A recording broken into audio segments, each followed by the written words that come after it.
জামুরিয়া তৃণমূল প্রার্থীর দেওয়া লিখনে গোবর চাঞ্চল্য জামুরিয়া এলাকায়। জামুরিয়া বিধানসভার তপসি গ্রাম পঞ্চায়েতের কুনুসুরিয়া মসজিদ পাড়ায় তৃণমূল প্রার্থীর দেওয়া লিখনে গোবর লেপে দেওয়ার অভিযোগ ঘিরে চাঞ্চল্য এলাকায়। ঘটনাকে কেন্দ্র করে ক্ষোভে ফেটে পড়েছেন তৃণমূল কর্মী সমর্থকরা। সম্প্রতি হরিরাম সিং এর নাম পুনরায় জামুরিয়া বিধানসভা কেন্দ্রে তৃণমূল প্রার্থী হিসেবে ঘোষণা হতেই জোর কদমে শুরু হয় প্রচার। এলাকার বিভিন্ন দেওয়ালে তার সমর্থনে লিখন শুরু করেন দলীয় কর্মীরা, কিন্তু সেই লিখনের ওপর একাধিক জায়গায় গোবর লেপে দেওয়ার অভিযোগ করতেই পরিস্থিতি উত্তপ্ত হয়ে ওঠে। ঘটনার খবর ছড়িয়ে পড়তেই তপসিল অঞ্চলে ভিড় জমান বহু তৃণমূল কর্মী সমর্থক। তারা এই ঘটনাকে সুপরিকল্পিত রাজনৈতিক চক্রান্ত বলে দাবি করে তীব্র প্রতিবাদ জানান। প্রার্থী হরিরাম সিংহ ঘটনার কড়া নিন্দা করে দোষীদের বিরুদ্ধে দ্রুত ব্যবস্থা নেওয়ার দাবি জানিয়েছেন। অন্যদিকে পরিস্থিতি সামাল দিতে দ্রুত ঘটনাস্থলে পৌঁছে পুলিশ বাহিনী, সঙ্গে মোতায়েন করা হয় কেন্দ্রীয় আধা সামরিক বাহিনীও। যদিও বিরোধী দলগুলি এই অভিযোগ উড়িয়ে দিয়ে পাল্টা প্রতিক্রিয়া দিয়েছে। ভোটের আগে এই ঘটনাকে ঘিরে জামুরিয়ার রাজনৈতিক পারদ যে আরও চলল তা বলাই বাহুল্য। এখন নজরে প্রশাসনের পদক্ষেপের দিকে।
এখানে আমরা কালকে আমাদের পরশুদিন ক্যান্ডিডেট ঘোষণা হয়েছে।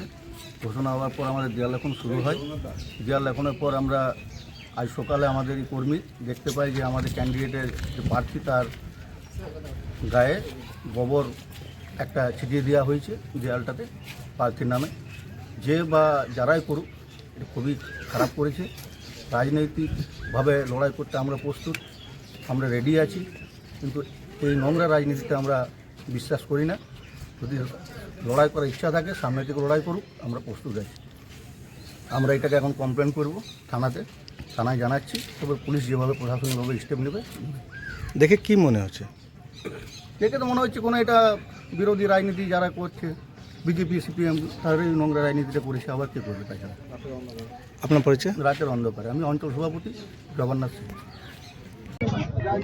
আজ থেকে এই মুহূর্ত থেকে আমি আপনাকে এই আপনাদের চ্যানেলের মাধ্যমে কথা দিচ্ছি, ভারতীয় জনতা পার্টির কোনো কর্মী, কোনো সৈনিক কোনো রকমভাবে কোনো দু নম্বরই কাজ করে না এবং করবে না। এবং যতদিন আমি আপনার ভোট হয়ে যাচ্ছে ততদিন পর্যন্ত এটুকু আপনাদেরকে আমি অ্যাসিওর করতে পারি, আমরা কোনো রকম হিংসাত্মক বা কোনো রকম ব্যাড রিমার্ক বা কোনো খারাপ কাজ, কারো পোস্টার ব্যানার ছিঁড়ে দেওয়া বা কোনো ইয়ে করার মধ্যে আমরা আগেও পড়িনি, এখনও পড়ি না এবং ভবিষ্যতেও পড়ব না। এটা যেটা আছে ওনাদের নিজস্ব কোনো কোন্দল হবে, কারণ ওনাদের মধ্যে গ্রুপিজম অনেক বেশি মাত্রায় আছে এবং সেই গ্রুপিজমের ফল যাতে অন্যকে বদনাম করা যায়। ভারতীয় জনতা পার্টি এরকম কাজে বিশ্বাস করে না এবং করবেও না। এবং আমার কর্মীদেরকে আমি যতটুকু জানি চিনি, তারা এই কাজে কখনোই নিজেদেরকে জড়িত করবে না।